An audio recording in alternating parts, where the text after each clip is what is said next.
Сега се чудя кога изобщо ще продавам този имот.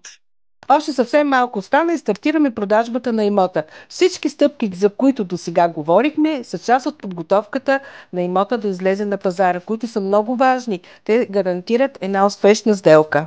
Почваме подготовката на маркетинговия план, а именно да заснемем имота, да направим видеа, да направим разпределение, да го подготвим да излезе на пазара по най-блестящ начин. Маркетингов план? Чаква план. Не е ли достатъчно да го пуснем в някой сайт? Не, не е достатъчно. Едно от условията за една успешна продажба и за да постигнем най-добрите резултати за вас, които сме се поставили още на първа среща, е да бъдем активни. Брокерът трябва да бъде активен, трябва да участва и да популяризира имота във всички възможни сайтове, социални мрежи. Трябва да е активен. Какво всъщност правим? Една от първите ни цели е имотът достигне като реклама до колкото се може повече брокери в София. И защо ли? Защото купувачите, които са най-активни, най-често наемат брокер за своята сделка. Как го правиме? Използваме социалните мрежи, Фейсбук затворени групи, лични обаждания, мейлинг.